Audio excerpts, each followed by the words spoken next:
Today's guest is Adam Osborne. He's with HHM CPAs. They're the new company that's coming on Inman Street in the old, Ben Moore's building, and they're renovating it, and it looks really nice. And I'm interested in talking to him about accounting and that sort of thing.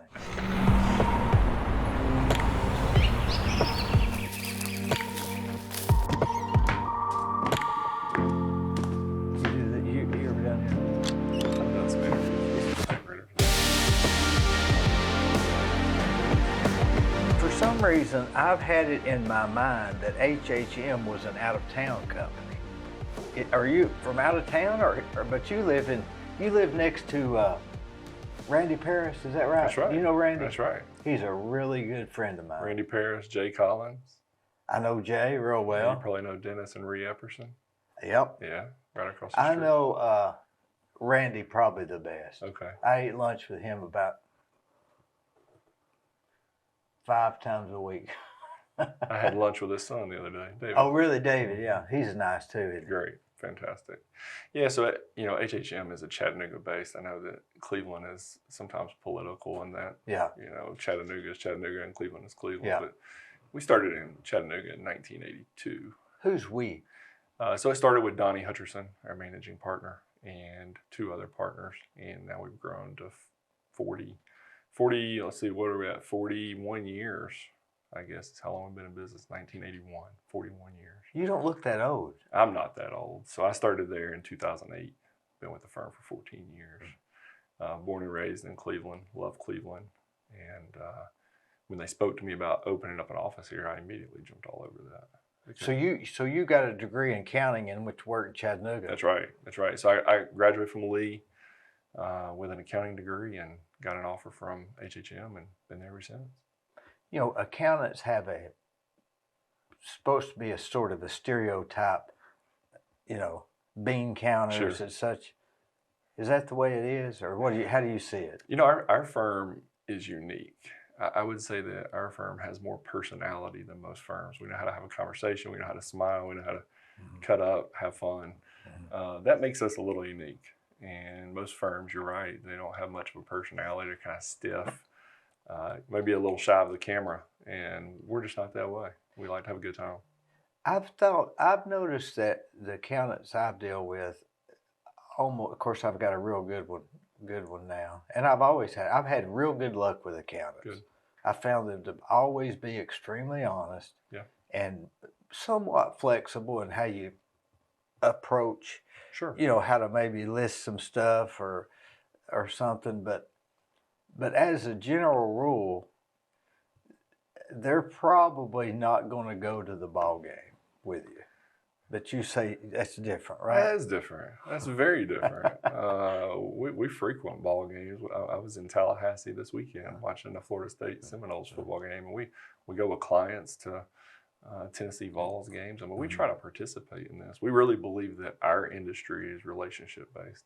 And if you don't go and do those things, I sense you'll lose connection with your clients.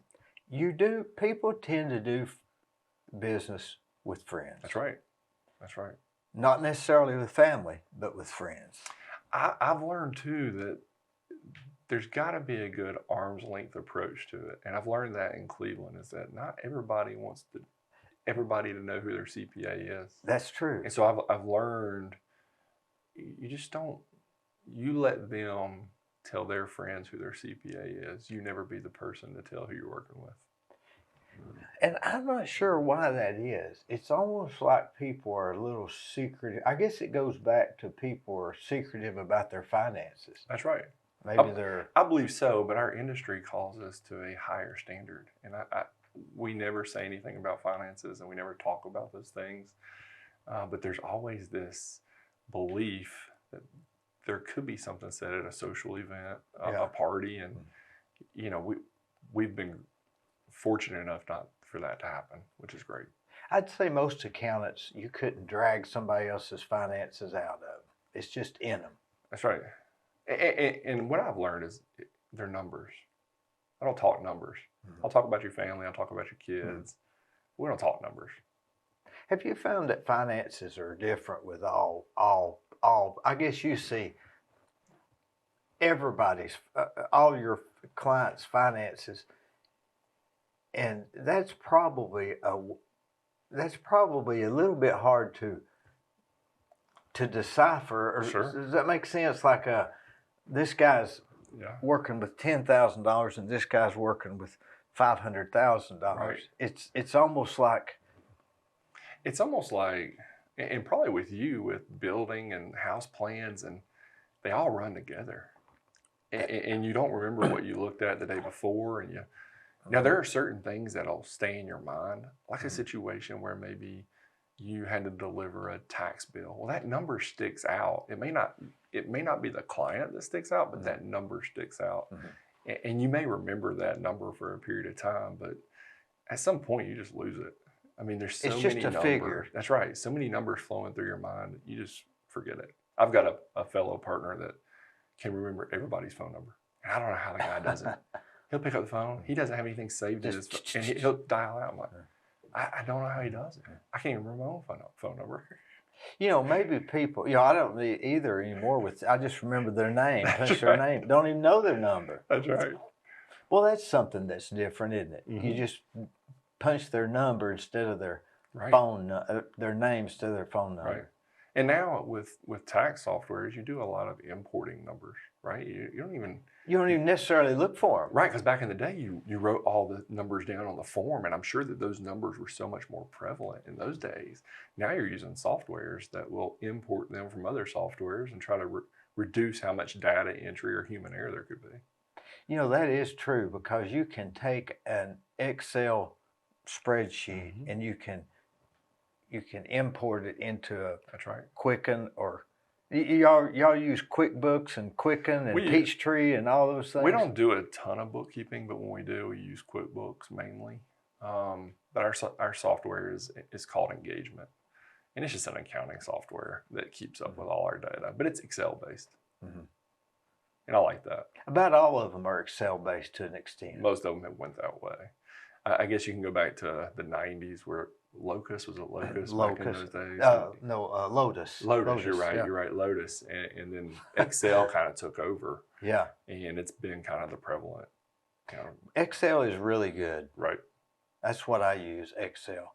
I just create my own sheets, put in the formula and total and all that stuff. Yeah.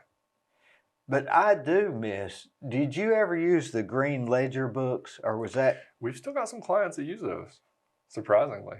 Now they're old school clients, very paper based. So they use the five columnar. That's right. I always wonder where they get that name, columnar. Yeah, it's unique for sure.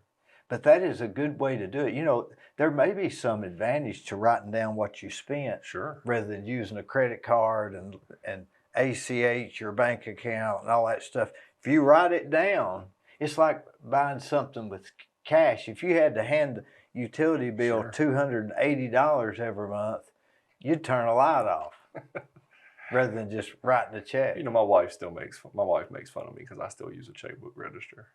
I write everything down. I do. If I charge something to a credit card, I bring the receipt back and I write a check from the credit card to American Express or to Visa, because I like everything goes through the checkbook like an hourglass. Sure.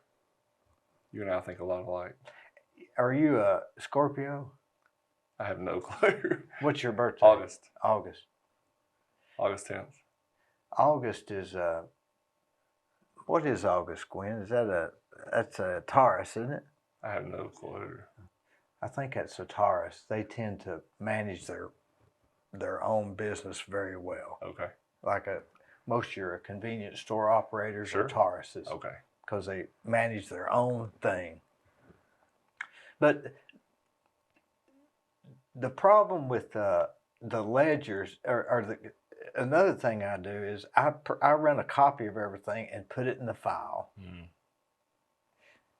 Do you have me? I got audited back in 2012, and it was a nightmare. Sure. 7 weeks, and I got a $3,393 refund at the end. Wow. So that was good. 7 weeks seems short nowadays. It was 7 weeks from the time I got the letter to the Wow. time and when she left, she said, "Mr. Burris keeps very good books." So I was glad. That's great. It was, but they looked through everything. Wow. And that was IRS? IRS, Wow. revenue agents. Yeah. So it was intense. There's such a shortage now. It feels like the IRS audits take forever. Months. Well, and they'll come and then they'll be here in the afternoon and then leave, and it was. Sure. My accountant had she would stay in the room, and he offered her a Coke and a pack of crackers one day, and she wouldn't even. They're really professional, aren't they? That's right. But she was really good. She was. It's like taking a bribe from the enemy. I guess so. That's the way she looks at it. But they were very thorough, very thorough.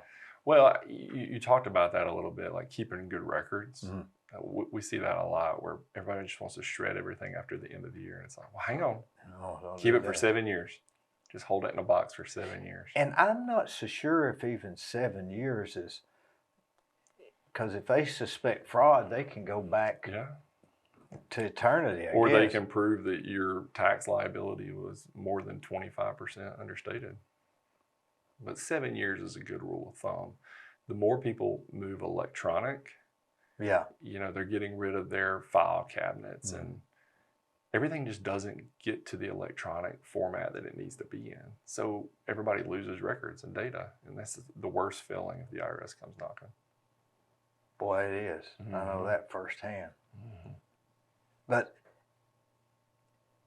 the oldest form of accounting, I was looking that up before you came in. It's like 7,000 years old, the first form of accounting. That's amazing. I guess it's an accounting, if you go to the basic word, it's an accounting of numbers. Okay. So it's just, income, expenses. Sure. But they have now evolved that into what do they call that? General accounting practices? Yeah, you're talking about GAAP, general accounting principles. But that really is what kind of governs what we do day in and day out. So do you strictly pretty much go by that? Well, you got tax standards. You got FASB, which is the governing body that governs financial statements, audited, compiled, reviewed financial statements. So we tend to use the IRS standards, and we use FASB standards to kind of guide what we do. So the GAAP is a different standard. Well, I think that's really just more of the basics. That's just kind of what your learning base is when it comes to accounting. So the FAFSA is like an overlay? That's right. So FASB is kind of like over your more of your financial reporting for audits or reviews or compilations. I always got what they call that form, the balance sheet and profit and loss. By the time you get a profit and loss statement, you've already done what you were doing wrong for 3 months, right? Well, I think that's why you got to be timely on everything.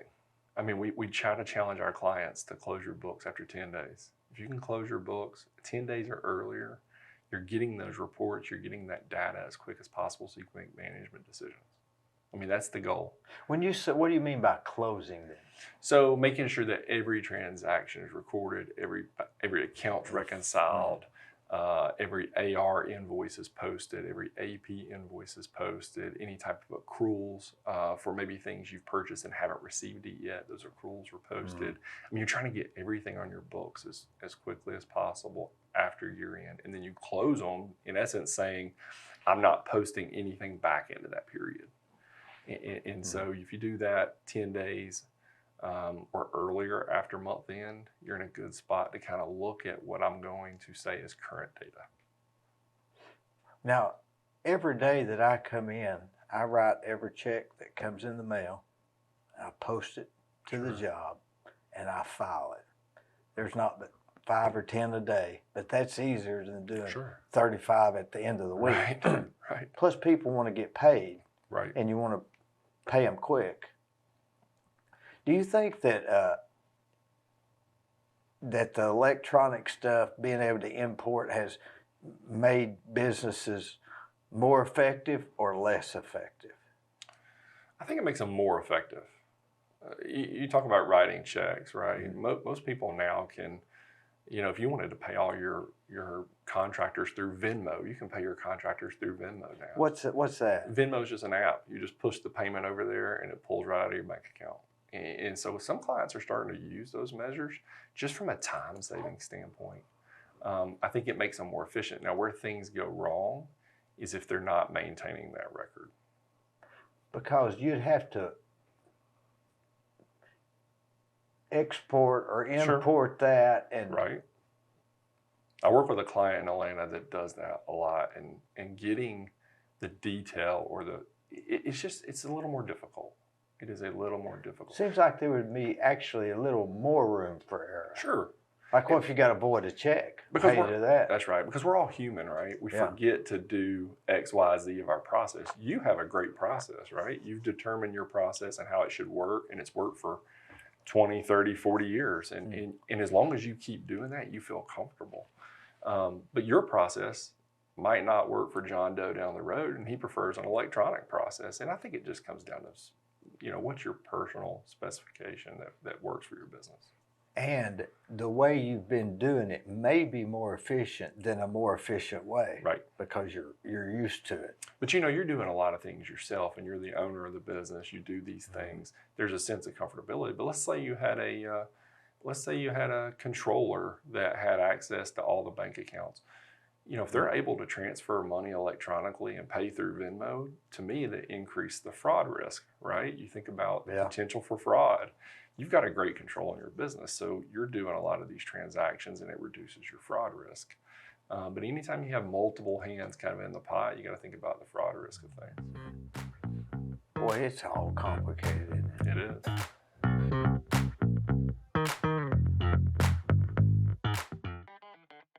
HHM CPAs for nearly 40 years has been operating in Chattanooga, and now with their local resident Adam Osborne are coming to Cleveland at the old Moore Building on Inman Street. Give them a try. They're no problem. What's your main focus in accounting?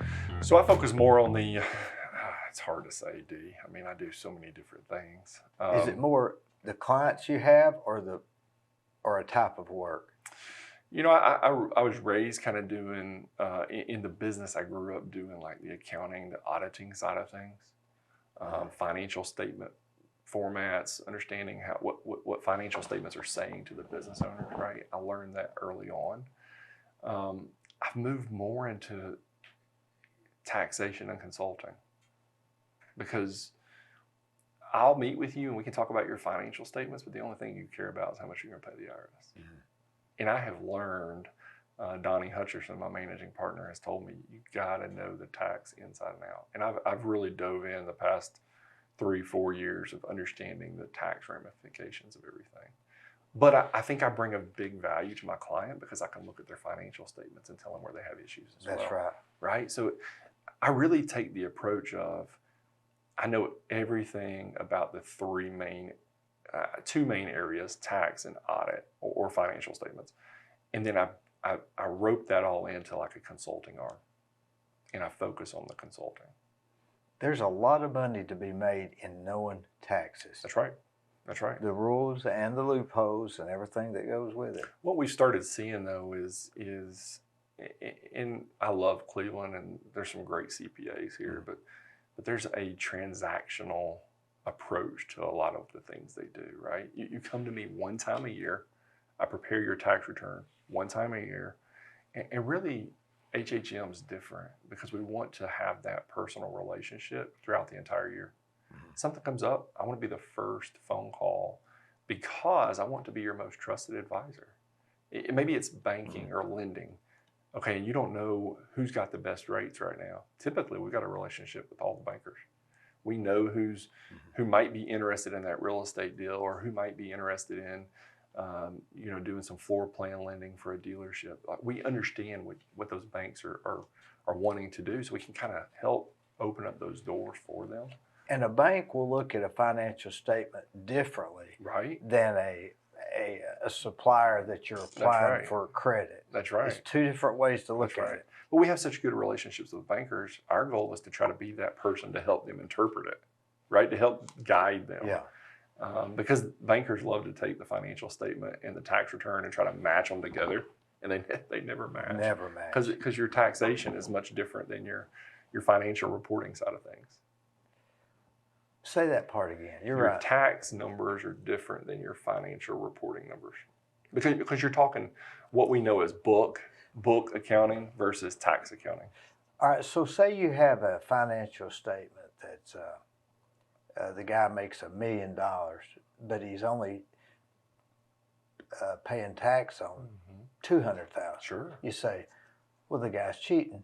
Not necessarily. No. He's got depreciation. Right. He's got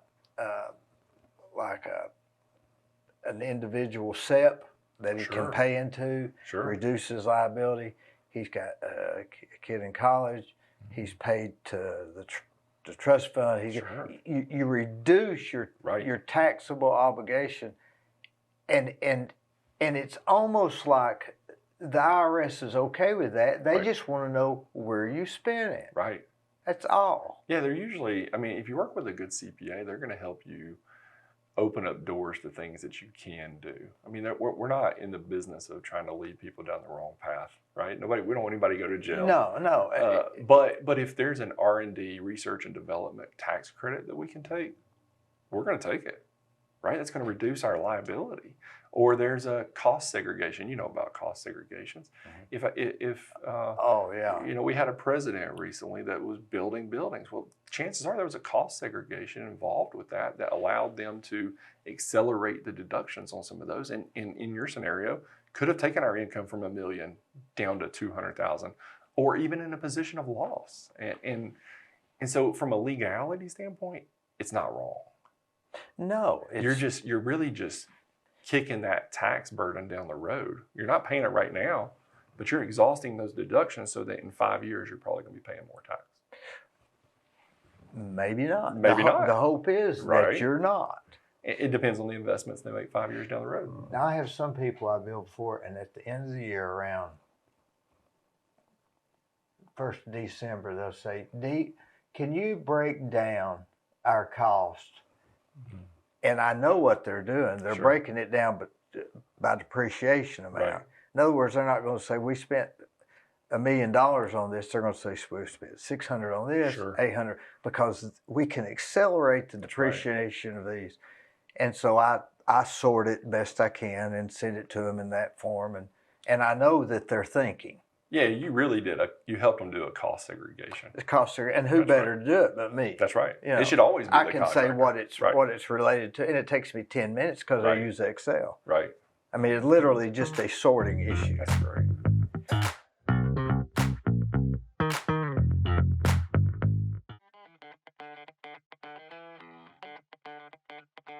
Chattanooga Skin and Cancer Clinic has 3 locations: Jasper, Chattanooga, and Cleveland.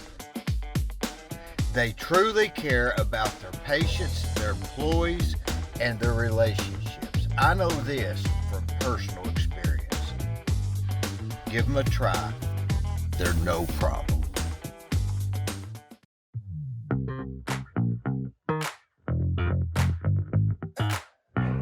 Years ago, I was 22 years old. I was at Cleveland Plywood. That's when I used to sit at Cleveland Plywood every day in the mornings. And a real known, successful builder was there. And I won't say his name, it doesn't matter. But I said, "Hey, so-and-so," I said, "you got any advice for a young builder?" And he said, "Yeah, I do." He must have had it right on the top of his head. He said, "Yeah, I do." And I said, "What is it?" And he said, "Know your tax laws." And I said, "What do you mean?" And he said, "I'm just saying, know your tax laws." So I started thinking in those terms, because there's a big difference between knowing. You could take somebody that owes $100,000 in taxes and very easily get it to 50 by real legitimate issues. Sure. That's no problem. Absolutely. One thing I found by getting audited by the IRS is you've got to have a receipt. And if you don't have a It receipt, didn't happen. they're not going to deduct That's it. right. I could be in the building business and say I bought 500 studs, and if I don't have a receipt, they're not going to deduct it. That's right.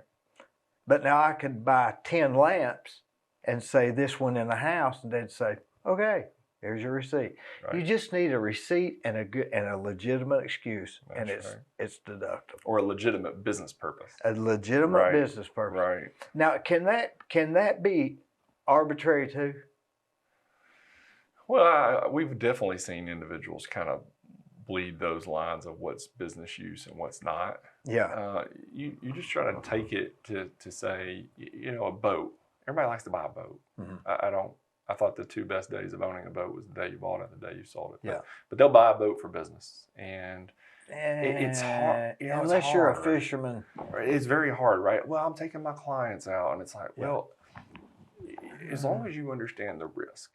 Let's say how much of that boat is really business use. Is it 20%, 30%? Yeah. Then maybe we can kind of lay some stakes on that boat to saying, hey, 20% of the boat is business. But don't be too aggressive with it, because if you get audited, they're going to find that, but that might create more doubt for them to look for other things. Right. And, if you have, like say, you would be better off in that case to borrow against one of your rental houses and take the money and buy the boat and deduct it as because you can borrow against your real estate and have more debt and pay more interest. Pay more interest. But it's the same. Right. But now you get the deduction. Does that make sense? Yeah. I like your way of accounting. That's what's great about accounting, right? It's an art, not always a science. That's exactly right. Mm-hmm. And I was talking with a partner the other day, and he said, you can give each of us the same numbers, we might come to a different answer. But that doesn't make your answer wrong and my answer right. It's just that we got to a different conclusion. And so I had a partner one time say, well, what's 1 + 1? And she said, well, it's anything you want it to be. We just got to figure out how to get there. Well, it can be 2, but if you can deduct 1 or something. Right. But it is a lot of how you look at it. Sure. Like going to lunch with somebody. If we went to lunch tomorrow and I wrote down business expense, that's legitimate if we're talking business. Sure.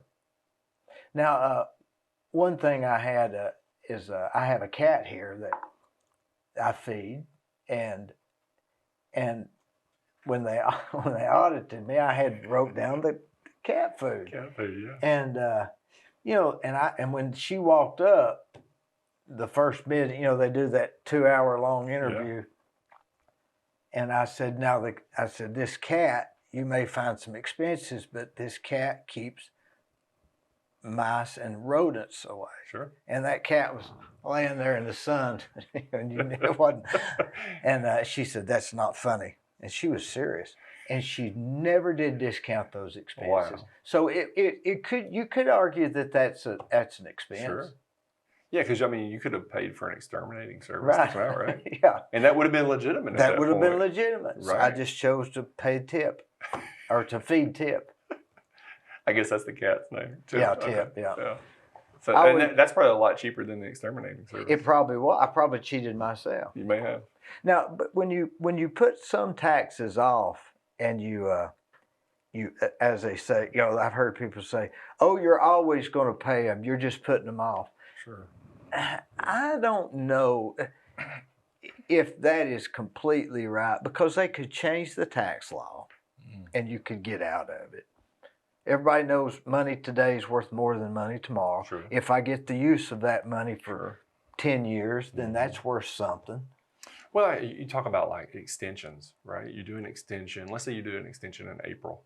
Well, technically, the IRS says that even though you're extending the filing, the money is still owed April 15th. Yeah. But I have a numerous amount of clients that say, hey, I'm not paying until October, because you're right, the time value of money, I can actually take that money and use it now and grow it between now and October 15th. And and that'll be less than the interest and penalties. So I'll accrue that and pay it in October.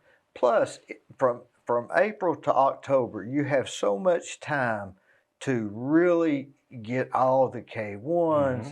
and decipher and discern. That's right. You can have a whole lot better tax Mm-hmm. return just with that That's right. relaxed time. Oh, I agree. Yeah, because some clients will file in April and we'll estimate things, right? And then we'll come up with a liability. But you're right, there could be a missing K1 that we don't prepare, and maybe it's coming from somewhere, Detroit or some other city, and it That's comes right. in and it's got a big loss on it. Well, that can impact your tax number. And now you've sent the IRS, I don't know, 30, 40, 50, 100 grand. And you're going to get that money back, and now you got to wait on it to come back. And you don't think they're going to look at something before That's they right. send you a check? That's right. Always especially when it becomes a bigger number. a bigger number. That's right. Anywhere around 40,000 or 30s, they got to ask. It seems to take a little longer the bigger the number gets. Do you think that the IRS is? I don't want to beat up on the IRS, but they do seem somewhat. Who was it that said we're going for a more friendlier IRS? Who was that? Was that Clinton? Recent? No, and Oh, a couple Clinton, years okay. ago they shot for a more friendlier IRS. I'd say they are. I'd say they're not. They have been a little more friendlier. Yeah, I think they're easy. I mean, they're not scary. And I tell clients that all the time. They're wanting to work with you. Mm. I mean, they got a job to do. We got a job to do. Let's just give them what they need and get them moving on their way. Yeah. You know, and here's the things that you could be at risk for. You know, just looking at the tax file, looking at the things we have. Here's where you're open, and just having a direct conversation with the client about it. But usually the IRS auditors, great to work with. They're kind, they're respectful. They just have a job to do. A lot of times they're just from Chattanooga and they're coming down here. That's right. They're just like me and you. Everybody assumes that the IRS auditor is in a black suit with a black tie and black sunglasses. That ain't the case. No. Are you a big proponent of annuities? You know, I don't deal much with investments. Annuities are unique in that there's a holding period. I think it just depends on what your level of risk is as an investor and maybe your age bracket. I don't think for somebody like me an annuity would make sense. You know, but maybe my grandmother might make more sense for her. And it might have made sense if you just bought one and you waited till you was your grandmother's age. Sure, that's right. But I don't deal with a lot of investments. We have a wealth management firm, HHM Wealth. That's what I love about our firm is that we have multiple arms. And, you know, I had a client ask me about life insurance the other day. It's a question I never got before. You know, I just punted it to those guys and said, hey, give me some guidance, help me, make me look smart. And luckily we have enough people in the room that can make you look smart and go back to the client. They think you know everything, but I got the answer from somebody else. Yeah. And that's what happens when you have 200 people. Is Osborne, who are you related to here? You know, my dad's from deep South Georgia, so Tifton area. My grandmother and grandfather passed away many, many years ago here in Bradley County. And, I don't think I have any family here. What brought y'all here? Suspicion is industry, work. I mean, Bow Waters? Or? No, my grandfather was in the construction industry, ran a jackhammer on the construction side, and my grandmother actually worked at the old woolen mill. The old woolen mill. And they both died. I mean, they died probably in my grandfather probably died in the 60s. What year would they have come here? Like maybe after the war or something? I'm going to say probably early 60s. So you would have been a little while after World War II, but I'm going to say early 60s they came up here. My dad was born in 57, so I'm going to say early 60s. So your dad was, where did he do? He was a forklift driver for Duracell and Coca-Cola. And blue collar guy, worked for those businesses for many years. He started off kind of in the photographic industry, and then that kind of, that started kind of going down. And so he started driving forklifts for Duracell, and then eventually moved over to Coca-Cola. Are y'all? Where were you raised? What part of Cleveland? So I was raised over in the Oak Grove area. The Oak Grove School. Did you go to Oak Grove School? I did. My dad actually went to school there as well. Is that right? Back when it was in the old, because where the building is now, they used to be across the street. And he used to go to school when I it was never there. knew that. Yeah, he used to go to school when it was there. Were you there when before they built the playground, or was that built when you went there? Let's see. So I transferred there in 3rd grade because I started off at Stewart. I went to Stewart. Went to Stewart K through half of 3rd grade, and then transferred over to Oak Grove. And it would have been Teddy Bryson's first year. At Oak Grove? First year at Oak Grove. He was my teacher at Bradley. Okay. Now, Mr. Rowe was the president before that at Oak Grove, and he was there for 40 years. And that's who my dad had as a principal. And but yeah, so I went to school there. Then I went to Truett when it was Truett, and then I was one of the first classes out of Walker Valley, because back then they give you a choice. Boy, you are young, aren't you? Yeah, I don't feel that way sometimes, but yeah. Golly. The gray hair, I usually get it classified into. Did you like Oak Grove better than Stewart? I was never a big school guy, Dee, quite honestly. I went and got the grades and left. Why accounting? That's a good question. I started off, so you were asking me about my being raised. I mean, my parents, we were just a family that kind of scraped by day in, day out. We just kind of made it work. And my mom and my dad both worked really hard just to try to keep food on the table and clothes on our back and a roof over our head. And so I kind of was under this impression that I was never going to stay in Cleveland. I said, the day I turned 18, I'm out.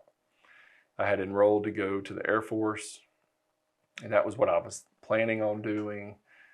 And something just kind of changed my mind. Like, I don't think this is what I'm called to do. And so I said, well, let's back up and explore. So I kind of started thinking about my career, maybe my senior year of high school. And I thought, I'm just going to stay local. I'm going to go to Lee, live at home with mom and dad. I don't know how I'm going to pay for it, but I'll figure it out. And so I went there, started off as a pre-med major, thinking I was interested in pediatrics. And I took a biochemistry class. I said, I'm not doing this.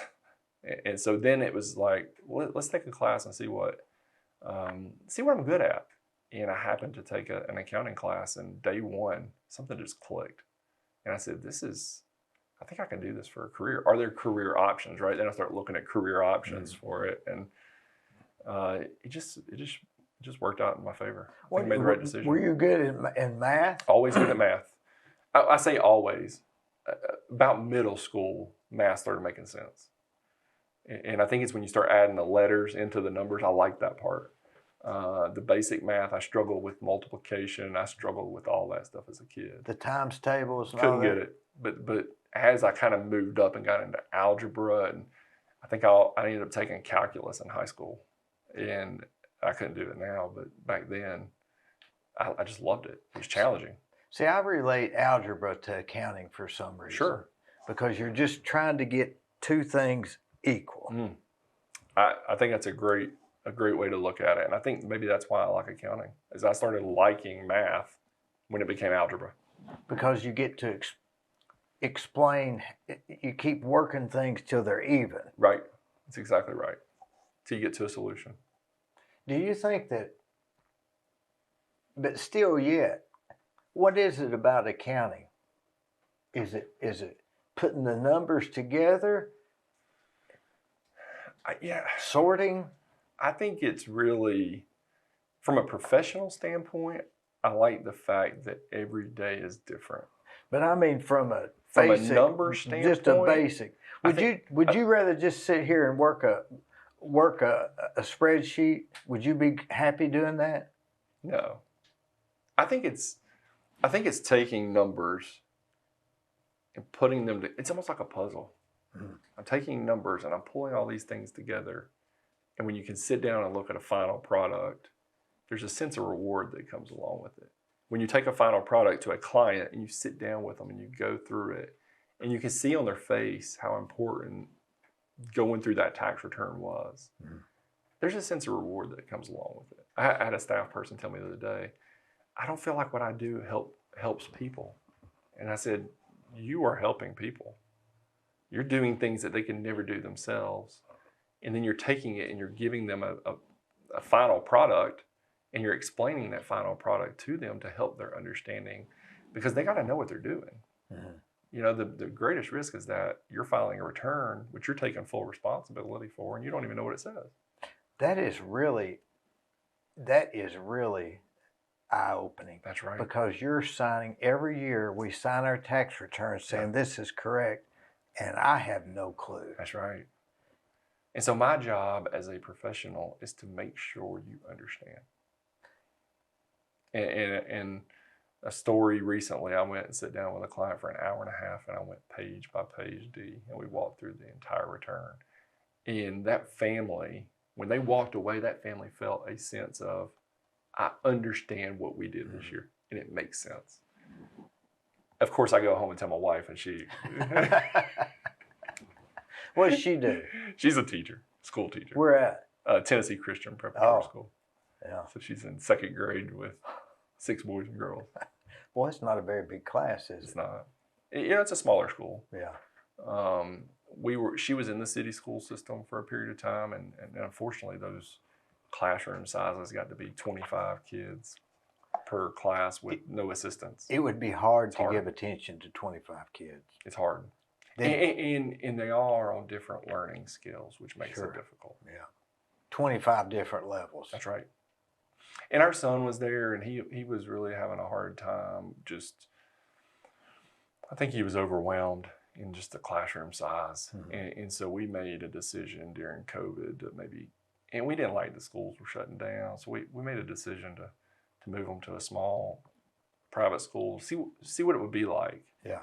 And man, our son, both of our boys have done really good in that environment. And they have anywhere from 6 to 10 students in their class. There's a big argument for those, what they call those, not satellite schools, but I forget what they call those schools when they're private, but they're not. Yeah, there's some of them in Chattanooga. Yeah. Where as long as you provide your own transportation. Yeah. Magnet schools. Magnet schools, you're right. Yeah. But we went that route, and this year they called my wife and said she'd been doing some substitute teaching there and enjoyed a year of staying at home after COVID. And they called her and said, hey, our second grade teacher left. We'd like for you to come. And my wife was like, we were in Disney World at the time, and she said, well, I guess I'm going back to teaching. What, was she from Cleveland? She's from Pittsburgh, Pennsylvania. Mm. And she ended up moving to Columbus, Mississippi. I think that was the name of the city, Mississippi. Her father's work transferred him there. And then eventually he transferred to Cleveland, and he did some subcontractor work for Maytag. Teaching is such a unrewarding field, isn't it? I think, and not to speak for her, I think it's rewarding, but I think the reward takes longer, right? I talk about doing numbers and tax returns. Yeah. And every year I'm seeing some type of product and something being produced. And a student will graduate to the next level, but I don't think you can see the true student's potential until they've left and they get out into the world and they go to college and they become a professional. Like then you start to see the result of what you did, and you played a role in it, although not. It's hard to kind of determine what your role is, especially in second grade, but you played some role in that student's life. And you may not get a compliment from that student for 30 years. Sure. And I think that's what she likes about Tennessee Christian with being a smaller school. Mm-hmm. She has a great relationship with all the parents and the students, and I think there's a sense of happiness and love about coming to school and being challenged day in, day out. Were you driving from Cumberland Hills all the way to Chattanooga for a while? I've been doing it for 14 years. 14 years. Where is the location in Chattanooga? So it's on Market Street. So that's downtown. Downtown. Did you go Shalford 58, or how did you get there? No, I went straight 75 to 24. That's dangerous at times, isn't it? You know, I was telling my wife that the other day. I have been so blessed. 14 years. 14 years. And I've not had a single car Twice a day. twice a day. Not had a single car accident. Yeah. Knock on wood. I got 2 more months. Yeah. 2 more months. We shouldn't have said that. But I think as you mature, you start to learn there's something to be said about just staying in the slow lane. Boy, there he is in the consistent lane. That's right. It's the tortoise and the hare scenario. Because if you get in a position of I'm going to rush through this, that's where accidents happen. Mm-hmm. And I've learned you find a good podcast and you listen to it. That's right. Just drive the road slow. What kind do you listen to usually? My wife has got me turned on these murder mysteries or these murder. Yeah. They're real life stories. But yeah. I'll tell you, after about 3 of them, you got to stop listening to them for a couple of days because you're looking over your shoulder all the time. It shines a little bit of a dark cloud on you. Yeah. It's like that Forensic Files. Sure. Yeah. And who's that? I like that one guy on Dateline. Oh yeah, he's good with the voice. Yeah, what's his name? Ken or? I don't know. They're all good though. He'll say, and guess who was behind the door? I know he had one guy on there he was talking to, and she said they wouldn't let me call anyone. He said, not even your mother. He's really good. He's the father of another famous actor. I can't remember who it is. You remember who that guy is, Glenn? I can see him. But yeah, I don't. He's from Canada. Okay. But the murder mysteries are, I don't know what that is, but they are appealing, aren't they? It's a phenomenon, it feels like. Yeah. I mean, my wife she'll listen to now I can't spread myself. Like she'll listen to 5 or 6 different podcasts. I'm like, just give me one. Stay with that for a while. Just one. I don't need to listen to 5 series or something. Right. I'm good with series. Yeah. Did you play any sports in high school? I played basketball. You are tall. How tall are you? I'm about 6'6". Golly. 6'5", 6'6". The older I get, the shorter I get. So. You think you've gotten an inch shorter? I started working out over at Body by Hannah with my trainer, Hannah Davis. She's fantastic. I've had her on the show. She's fantastic. She really is. And she's been working with me for the past 4 or 5 months. And she thinks it's more of a posture thing. She doesn't think I've gotten shorter. She said, we just got to work on your posture. And I think there's something to be said about that. Does she still do mostly Zoom, or does she do? I think she's back to in person. I think she went to Zoom during all this COVID stuff. But you think she's helped you? Oh, absolutely. 3 months? 3 months, I've lost probably 12 pounds already, and really changed my body composition from a higher fat content to more muscle. How often do you go? Twice a week. What times? Monday and Wednesday afternoon after work. Like 5:30 or something? After work, 5, yeah. Just you and her? Is it? My wife goes too. So it's a one-on. Mm-hmm. And she usually does things in teams. We have another lady that joins us that we're friends with already. So it's a team of 3. But we really enjoy it. Well, if you miss a day, is that okay? Yeah, she's usually pretty flexible. She doesn't charge you, but she wants you there. Yeah. She wants you there. We usually try to work up makeup times. Like tomorrow I'm going at lunch because it's Halloween. I'm supposed to be there. Are you trying to really stick with this 2 days a week thing? I'm still trying to do it, that's right. How long are you going to keep it up, you think? As long as I can. I enjoy it. It makes me feel better. Boy, it does, doesn't it? And really, in our industry, mental health is so important. Oh, yeah. You sit down behind a computer all day long. You look at the screen. I mean, you can go a whole day without interacting with anybody if you want to. Let me tell you about Capstar Bank. They're located in Nashville, Hendersonville, Gallatin, Athens, Madisonville, Sweetwater, Etowah, and in Cleveland at 950 25th Street and 3855 North Ocoee Street. I've used them. I like them. Give them a try. They're no problem.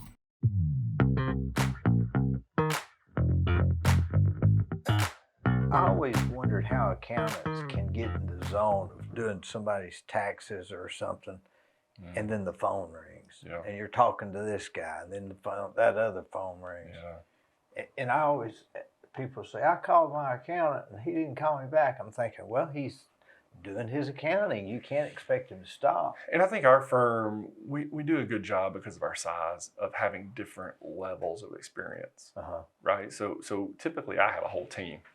It's me and 4 or 5 other people that typically work together. And I play a different role in that tax return than somebody else, right? Maybe somebody else is putting in all the numbers, and maybe this person's doing this, and then I'm kind of pulling in to say, hey, I'm doing a review and signing and making sure everything's right? So we kind of work as a team on everything, because you're right, I get about 100 calls a day, and my typical turnaround time is I should have called my clients back within 12 hours, right? So I give it 12 hours, and if they call me at 5 o'clock, then they got to understand the next day by 2, I'll give you a ring. A lot of times, if you don't call somebody back till the next day, they've already answered their own question. That's the risk you run. And I've got clients that'll call. They all have my cell phone number, but I'll try to avoid them. I want them to text me. People nowadays like to text. I don't really get that, but they will text a lot. And I try not to put anything like that over text. I'll pick up the phone and call them and say, hey, here's what we need to discuss, or talk about, and walk through it on the phone. But I've got one older client who's just a night owl. He'll call me at 11 o'clock, and I try to answer the phone because he's a tough guy to get, and he's got weird business hours. And so I answer it at 11 o'clock, and we'll talk. Tell me about the new building. How did y'all get a hold of that? So we knew we wanted to come to Cleveland. We have a lot of team members who live here. We have a lot of team members who are at the edge of Ooltewah or Harrison, and let's be honest, they'd rather drive here than drive to Chattanooga. And so our goal was, let's see if we can get 15 people, and let's start up an office in Cleveland. So we kind of started walking down the path and met with some people who own buildings, looked at them, and ultimately we just said, none of these really fit what we want to do. So our next option was, let's contact the city of Cleveland and see if they own any buildings and would just like for us to restore them. And we met with the city of Cleveland, Mayor Brooks, Joe Fivas, and the rest of their team, all fantastic people. And really they came to us that day, I think with 2 buildings, if I remember correctly, and one of them was the Ben Moore building. And we walked across the street and looked at it, and I don't know if you were in that building. I've been in it, yeah. There was hair growing on the floor. That's how bad it was. Yeah. And our managing partner, Donnie Hutcherson, he when he walked through the building, I think he had this little twinkle in his eye that I could not envision what this would look like. But he somehow looked at that piece of real estate and said, this is the one we want. And the city did. I mean, the city worked with us fantastic. They gave it to us at the right price. They partnered with us on it because ultimately, if you go back to 2015, they were going to destroy the building and turn it into a parking lot. Yeah. And I don't think anybody wants that with an old building. And so we told them, we said, hey, here's what we did in Chattanooga. We bought our building in Chattanooga, completely dilapidated, turned it into something really nice. And we said, we want to recreate that in Cleveland. And when they saw kind of what we did and they knew the history of our firm, they were like, we believe in you and we'll sell it to you. Were you able to use the second floor framing, or did you have to take all that down? Yeah, so the second floor had pretty much collapsed. There was a hole in the roof, and the second floor had water on it. You couldn't hardly get to the far end without walking across that. That's right. And the stairs had already collapsed into the main floor. Yeah. So you couldn't even, whenever we acquired it, you couldn't even get to the second floor at all. We were just kind of looking around all the destruction.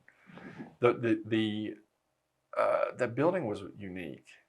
Back in the 20s, I guess, when they were built it, and then when they renovated it somewhere along the way, just the structure was not very sturdy. There was a lot of, hey, here's a steel beam on top of a wood pole, and it almost looked like there was a balancing act. And the mortar mix was all decaying between the joints. It was rough. So we stepped in and just, it was amazing how fast it came together. And you drive by there now I tell everybody, we're moving in December. If you drive by that building, it does not look like we are moving in December, but the whole outside is windows. And there, you may know, there's a back order on windows. I don't know what's going on. I waited on one job for 28 weeks for windows. That's amazing. 28 weeks. That's amazing. Now, I hope I don't have to wait 28 weeks, but that is right now. Are they in yet? Not yet. They're setting us back, though. But if you were to look inside the building, you'll see it's framed out. The floors are done. I mean, it looks great.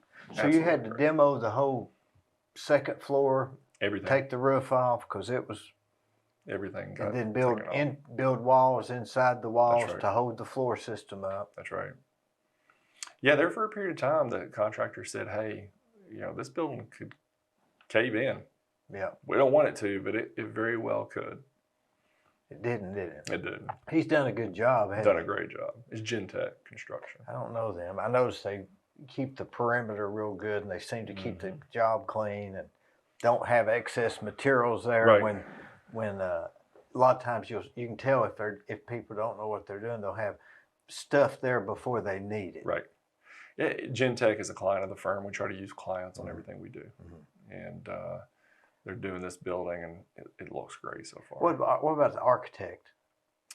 Architect. I can't even remember who the architect was, Dee. But again, I know we used the client for sure. But it's going to look good. You got plenty of parking. That's probably one of the biggest hiccups I think with that building is there's not a lot of parking. The county fire department has been great to work with as well. They've allotted some spots for us on their parking lot up against, facing the museum. Right. And they've allotted those parking spots for us. And then you got probably, 6 to 10 behind the building if you squeeze them in real well. And then I think the museum has been welcoming to say, hey, as long as we don't have any events, you're more than free to park. You wouldn't be there while they're event. You just need what, 10, 20 parking spaces? Yeah, right now I've got 15 people. So you figure one car for each one of them, and some of them may not even drive. I mean, there's several people. I've got one individual who's less than a mile from the office. Are you how many square feet is that? Like 4,000? 7,000. 3,500 a floor? I think you're probably right. It's probably closer to 8, maybe 4 a floor. You have to have a fire escape or anything? We do have one out the upstairs. There will be toward the back end of the building, there'll be a nice fire escape that goes down into a courtyard. You have a elevator? No elevator. Wide stairs getting up, I guess? Mm-hmm. Wonder how old that building is. I believe the record said it was built in the 20s. There's been some speculation that there's a tunnel underneath there. Really? Have you heard that? I haven't. Yeah. I can tell you this: the sewer line was real small. I know we had to kind of blow that out and make it bigger. Yeah, probably take it underneath an the old road. clay line and stuff I'm like sure. that. But if you go across the street to the old printing place, okay, and you go down in the basement and walk towards Inman Street, there is a tunnel going under that road. Wow. And some say that it goes all the way to the Rot House that's across the railroad track. Mm-hmm. And that was during the Civil War period. During the Civil War, and they don't know if it was an underground. Some speculate that it was a part of the Underground Railroad for the slaves. Wow. Now, my dad used to work in that printing building. Oh, for Perkle? Perkle. That's right. What's his first name? Was it Dennis? No. David? Maybe David. David. He's a real nice guy. Yeah, that's been years. I mean, it's been years ago. Decades ago. He hadn't been. He still owns the building. Does he? Mm-hmm. It's exciting to see all those buildings kind of get some refurbishment. Yeah. I mean, you look at the housing units that are going in right there at the Sandra Hosiery. What is that? Is it the Sandra Hosiery building? Yeah. Where are you going to eat lunch when you're over there? Well, I thought I was going to eat at that deli across the street. They're closing. Yeah. So I guess we'll probably go to I love Cafe Roma. Oh, I do too. Yeah, that's my favorite. I do too. Cafe Roma and Gardner's is good. Right. But I haven't been in there but once since the COVID. I don't know if they've got seating in the back or not. They do now. I went in for the first time in several years. They got something blocking there like a bookcase. Yeah. Yeah. I liked it better open. Yeah, there's so they're seating in the back. behind them. There is. They still playing the Three Stooges on the TV? I don't know. I don't think so. He runs it constantly. Really? Yeah. Three Stooges. It's one of my favorite places. Yeah. But you'll see me more often at Cafe Roma. You know, do you ever get the cheese board? At Cafe? Yeah. They have the appetizer, the I cheese tend board. to just go for the same thing at lunch. What do you eat? I just get a ravioli and a Caesar salad every day. I get the I keep it simple. what do they call it? Peanut. Shoot, I can't remember. Capernelli pancetta. Yeah. I believe that's what it's spaghetti. That's Yeah, what they had something the other day with ravioli that I had to try. I had something. Yeah. Do you stick with the same thing? Are you a routine guy? I'm a routine guy. Very routine. That's the accountant in me. That is funny, isn't it? It is. You will not find an accountant that's not routine. I think it's rare. Do you think there's anything different coming from accounting, or is it always going to be similar? Well, I think there's always going to be potential changes. And the reason being is like, I don't know, I've always said it creates some job stability if there's change, right? You talk about international accounting standards. You know, FASB what governs the United States is moving more international. You know, there's this new lease standard that came out, and you know, if you have a lease on a building, you've got to put that building now on your balance sheet, and that's more of an international accounting. I've seen that. But I sense that those are going to keep, you know, blending, and there's always going to be changes at the IRS when it comes to taxes.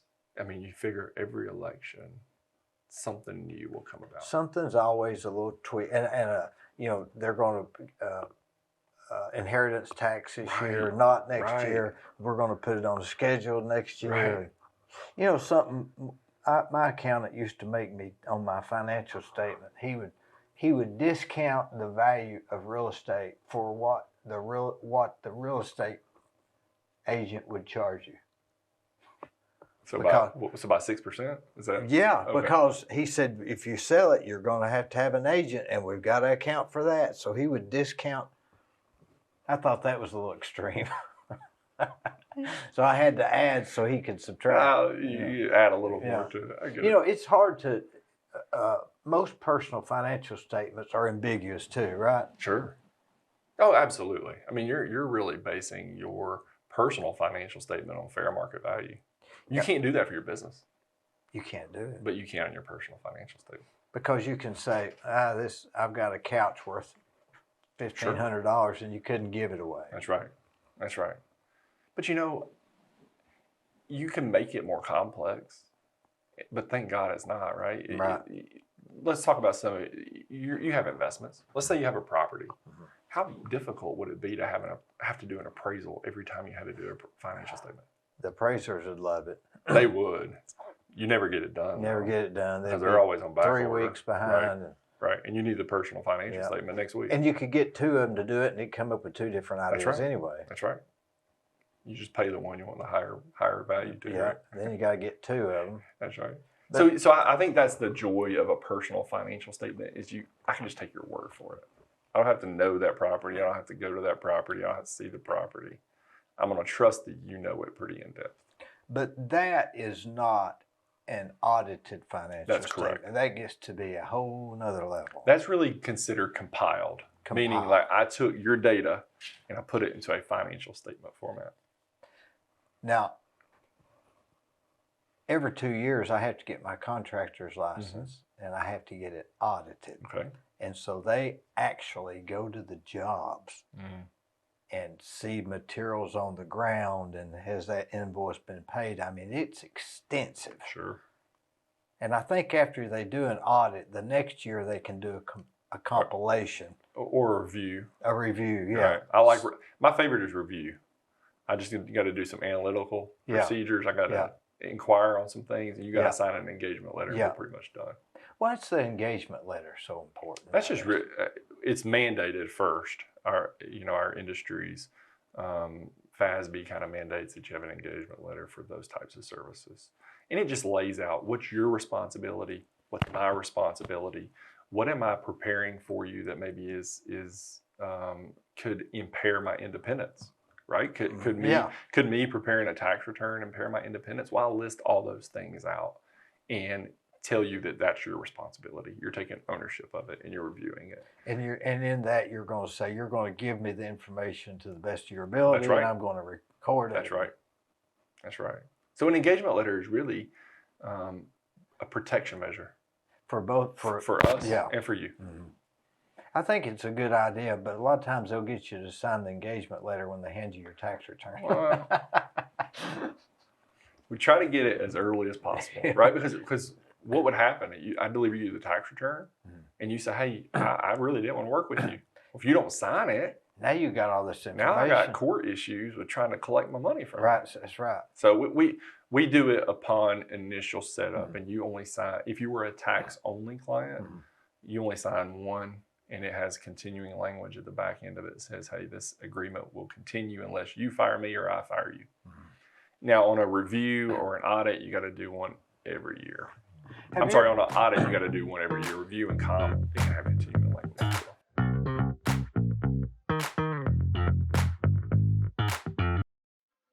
On the Courthouse Square at 30 2nd Street is the law firm of Logan Thompson Law. Since 1965, they have served the legal needs for the good citizens of Cleveland Bradley County. If you've got a problem, they're no problem. Give them a call.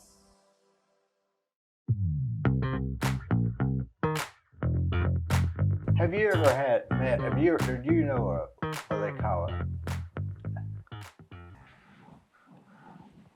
Let's see. What is it when you're a lawyer and a CPA? What's that called? So a JD with a CPA license? Yeah. Yeah. They are powerful people, aren't they? They are. They're smart people. Smart people. I tell you, if you're smart enough to go get your lawyer license and a CPA license, you're something else.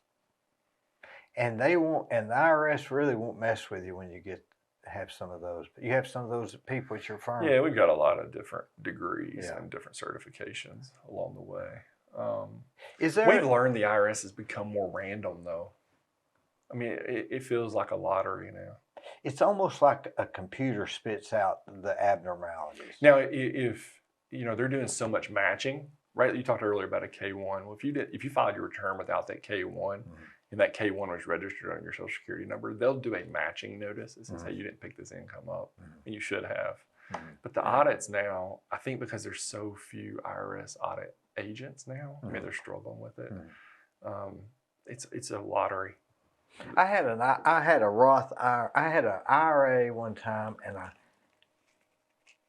I put it all in a Roth. I thought, well, I'll do this early so I won't have to, there was an advantage, and they transferred all but $197. So I didn't know I had an IRA for $197. So when they finally realized it, they sent me a check for $197. Okay. I cash it. Sure. 4 years later, I get a letter from the IRS saying, you did not claim this $197. And they were suspicious about it. Because you didn't put your 1099-R on your tax return. Yeah. Right. And I just, you think that that's not a big deal because it's not a big number. Right. But it's not really got anything to do with the number. It's the process. That's right. Yeah, because they were unable to match that form to your Social Security number. And it generates a notice. It's an automatic notice at that point. But have you ever had anybody do what they call a no change thing where a no change audit? Yeah. Where they came in and audited you, but they found nothing to your benefit and nothing to your... And then they call you again in a few years later and you say, you filed again, and they say, oh, okay, yeah, we remember. It's just a computer picked this up and we're all good. Sure. Yeah, I mean, you as a CPA, you try to be an advocate for your client, right? We had a client that got audited 2 straight years, and on the 3rd audit, we said, guys, this is an extreme disservice to our client. They showed you the other 2 years they did nothing wrong. Every time we have to pull all these records, it adds more time to our team members. And so you can be an advocate for your client and tell the IRS, listen, we've already done this for multiple years already. He's doing the same thing. Same thing. You found nothing the other two audits, so can we just move on? And they're flexible. They get it. Do they sometimes say, okay, because you're the advocate? That's right. They You're will. almost acting as a lawyer in a sense. That's Not right. an advocate would be the word. Liaison. You are trying to kind of work in your client's corner. Mm-hmm. You're not giving legal advice, but at least having the discussion. We get a power of attorney. We have the discussions with the IRS. We are in essence the voice of the client at that point in time. That is a big responsibility. Oh, it is. You ever get frustrated at work? Oh, absolutely. I think everybody does. There's always those things that pop up. I think the hardest part is clients don't always know what it takes to get something done. Mm-hmm. I picked up a new client recently, and it's been tough sledding. I mean, I think their return is bigger than they ever thought it was. And when you kind of start pulling everything together, it just takes a substantial amount of time. And they think that you should just be able to take the forms, drop it in, and be done. And that's just not what we do. No, and you have to have the backup for it. Right. Each line has a lot of backup. But I also need to be thinking outside the box. This is what you've given me. Mm-hmm. What else is there that maybe you haven't given me that can reduce that tax liability? Mm-hmm. Right? So I'm trying to think in favor of that client as well at the same time. A good CPA will save what their charge is. That's right. That's right. And in our firm stand, we're not trying to be the lowest cost provider. We're trying to be the highest value add for our clients. What's your when you get burnout or whatever, is this workout routine? Is that your thing? I think that's something that I started figuring out, like going and exerting some energy through a workout. Yeah. Just helps you clear your mind. I mean, it does something to mental health. I can't explain it. I know what you're. I ride road bikes. Yeah, that's great. And if you could put it, when you get finished riding, if you could put that in a form of appeal. That's right. Everybody would be hooked on it. Because when I leave Hannah's, when I'm done working out, I'm sweaty, I'm nasty, I'm sore, and man, feeling good. It feels great. It feels like I can go, fight another battle the next day. I mean, it really does. I rode 60 miles yesterday. Wow. And I was sore, and I'm sore now, but man, it feels good. It is a weird thing, isn't it? Did you play sports? Just some, but I was baseball and wrestled some. I think that's where I get mine from. Is there's a sense of competition, or there's a sense of athletic ability. I think that it just does something to me mentally. I think the organized sports are too maybe politically motivated in a sense, and not everybody can stay after school. That's Some people's parents can't pick them up, and it's expensive. A lot of stuff that goes into that, but besides just being a good athlete. Absolutely. So I think that if you can get involved in extracurricular stuff like riding a bike or even yoga or I would like to take yoga. I think that would be what. Sure. But I think it's important to get your heartbeat up and really struggle for breath. That's right. That's so important. I think it cleanses filters your blood somehow. Mm-hmm. Yeah, I love it. From my mental health standpoint, I can tell a change in like my positivity or my excitement to go to work. It's greater when I'm going to the gym. You can't explain it. I went to this road. They were having some benefit thing. It's been 8 years ago or so, and cyclists aren't real talkative. They're more introverts. Sure. I think. Sure. So and plus when you're riding, you're not really talking. You're just riding. So there was just me and and so it was left out about.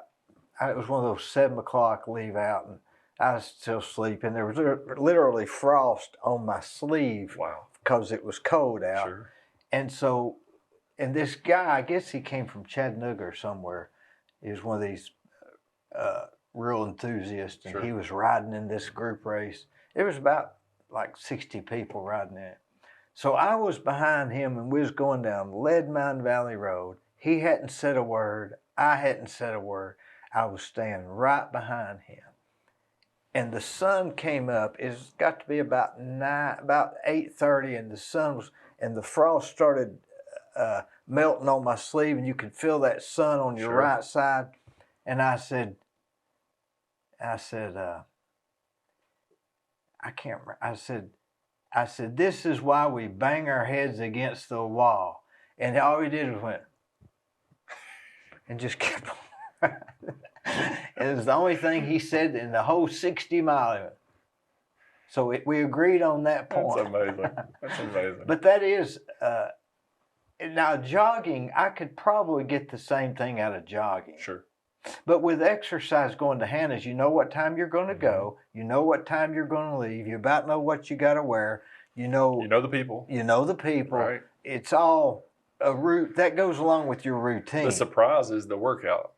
That Hannah customized. But it doesn't that matter. day. It's within that That's hour. right. That's right. Now, how does she know what to? I've had her on the show, but how does she know what to make you do?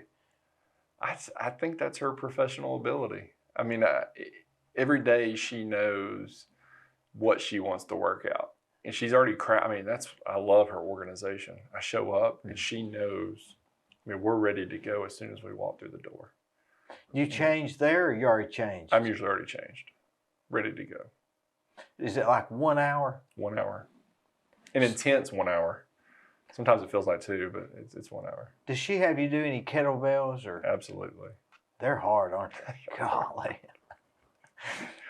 She is creative to the point to where sometimes I'm saying some not so nice things under my breath, and she always gets a laugh out of me.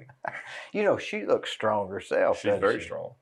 I tell you, she's picked up the weight she's given me and made me look like a little That weakling. would be a little embarrassing. She's very strong. Do you get over that pretty easy? Yeah, I've learned not to worry about that. My wingspan. I'm 6'6". My wingspan's probably greater than that. I'm not the strongest guy in the room, nor do I want to be the strongest guy. I always thought people that had long arms had better leverage. I don't know. That was my excuse. I thought, well, they're long arms. I got long legs. You'd think they'd be faster, but I'm not. So. What else do you do? Is that about it? I've been picking up some basketball here recently with some guys at Michigan Avenue School. I love playing basketball. You mean like just intramural? Yeah, just picking up bunch of old guys come together and play basketball. I enjoy doing that. I serve through the United Way. I give back a lot of time there. Stephanie Linkus. Oh, yeah. Is a fantastic She lady. really works hard, doesn't she? Yeah, Kayla Sugar, the whole team over there is fantastic people. And so I'm on the board there, also the president of their young professional circle. And I enjoy kind of bringing young people together and really focusing on philanthropic, giving back to the community. I think it's ultra important. I believe in their mission and what they're doing. Also work a lot with the Chamber of Commerce. Mike Griffin, Lisa Fain, the rest of the team over there is great people, and have enjoyed doing that. I could see you one day in public office. That's been a goal. I would say that's something I've always been interested in. You've got that thing. I really like people, and I like to know that maybe the decisions that I'm making help provide a positive impact to my community. And so maybe you're predicting something here, Dee. I'm seeing it. I've talked with a lot of politicians here and a lot of professional people, and I believe that's where you're headed. Well, wait and see if I'm not right. I'm always right. I kind of look up to Mayor Brooks a lot. I really like Mayor Brooks. I love Mayor Brooks. There's something about his professionalism, and there's something about him. I think it's passion. Oh, it is. Passion. And it comes through. And kind of the way he talks and everything he says. He just seems genuine. We could call him right now and he'd say hello. Absolutely. And I guarantee you if I did the same thing, he'd do the same thing. He's just a fantastic guy. But I believe you're going to be something really high up. I hope so. I appreciate you saying that. I'm excited about leading the office here in Cleveland first. Well, I'm looking forward to it, and Cleveland needs that. We need a well-organized thing because a lot of them, we had Fritz Harris and all of them. Everything's done good, and then we got individual CPAs. But it's just good to have a good firm here. Sure. You know. We're excited about it. Again, I'm born and raised here, so it's, when they gave me the opportunity to do an office here, I said, oh, of course. Yeah. Why would I not? Is that Osborne? That's with an E, right? That's right.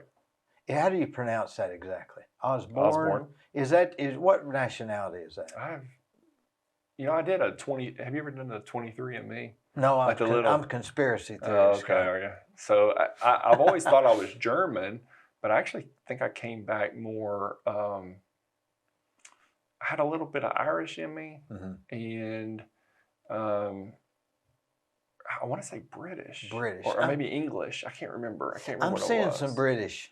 So it was amazing because I always thought German, and my dad didn't know. I mean, he didn't know at all. So, but yeah, it's funny to hear you say conspiracy theorist on it. But I did it, and they've got your number now. They do. So, but I've never even. I don't even know if there's. What's any, the 23 about? Is it I 23 think chromosomes? it's like chromosomes or something. Yeah. Now my sister did it, and I always thought I was adopted somewhere along the way, and I'm different than most of my family, right? So you always like, am I? But my sister, it was cool to kind of see us being kind of partnered together on that. Usually, there's even a relative, maybe a couple years down the line that you more sure, absolutely in line with maybe a great grandfather or something like that. You know what I have been? I don't keep up with that 23andMe again because I've always worried, like, am I going to connect to a family member that I didn't want to connect to? Like, so I've never really focused on that after that. There's some people that claim that it's not that accurate. I don't even know. They could have just scammed me and took my $100. Yeah. Which is okay. Well, you figure $100. What are you going to get for that? Right. Can you write off post office box? Absolutely. Through the business? Yeah. Now, it does come through a little different on the personal side, but absolutely you can on the business. And they may have eliminated it because there's so many things that change over time. But used to, you could put your P.O. box on like Schedule A. But it was like you had to be like less than 3% or more than 3% of your AGI or something before you ever got the benefit. And it's not a very big. It's not a very big, but all of those things add up, don't they? They do. I would tell you to maximize every deduction you get. I mean, if you paid for it and it's business related, take the deduction. If you paid for it, try to get it deducted. And I have so many clients want to do tax planning, but there's so much tax planning that requires an expenditure. And for every dollar you spend, your benefit from a taxation standpoint is just your tax bracket. That's right. So sometimes it doesn't make sense.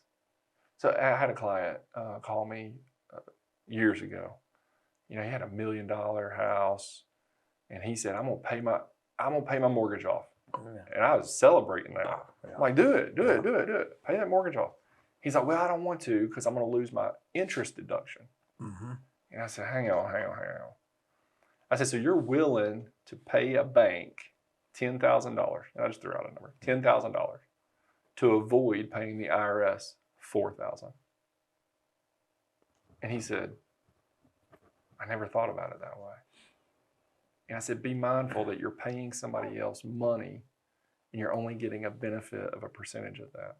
But what if you borrowed against the house to take the cash to make something else and deducted that from it? That could be something he did. That's exactly right. If you do one, you get the MC Hedrick Award. If you do another, you can do one thing and get the MC Hedrick Award, and you can do it another route and go to prison. Depends on how much you can relate it back to business. That's right. But you're right. There's unique ways of doing things, and for him, I just think he couldn't see the grand scheme. Like, I don't want to pay somebody else more money just to avoid paying the IRS. Right. From a cash flow standpoint, it didn't make sense. Yeah. Come up with an expense. Right. Yeah. Go borrow against that house and buy you some rental properties. If y'all aren't in till January, is that okay with you? Oh, absolutely. I mean, it's not a big rush. Yeah, Plus, absolutely. if really you can just get past February's. You just need to be comfortable before tax season. I'll be honest with you, we pick up more clients in the fourth quarter of the year than any time of the year, right? Because all the businesses are looking. You figure if they extended the business, that business return was filed in September, and then if they extended their personal, that's filed in October. Well, right after October is when they start thinking, am I happy with my CPA? Right. So from October 15th through December 31st, those wheels are spinning. So we pick a lot of clients up during this period of time. Remember what Poor Richard's Almanac said? What? Never change plumbers or accountants. It's the hard. It is a difficult change, but I'll tell you, it's not a change you should make every year. You know, but there should be a healthy evaluation of, am I getting what I need? Am I getting the guidance I need? Or is there a change that should be made? Sometimes your business can rise above the knowledge of the CPA that you have. And the CPA may not be seeing how your business is transitioning now because he's too used to seeing how you did do it. Right. And so they can't see this new level of stuff. That's a good way to put it.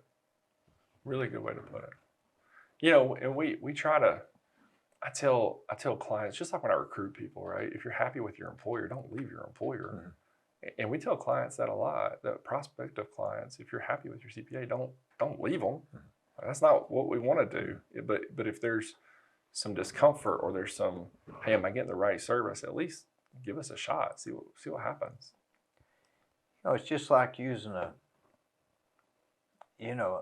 tile guy that just does floors, but he doesn't do backsplashes. Right. Or he doesn't do showers. Right. You're better off to use the guy that can do showers and backsplashes and everything. Great. Hey, I've enjoyed it. I've enjoyed it. Thanks for having me. I'm really glad to meet you. Absolutely glad to meet you.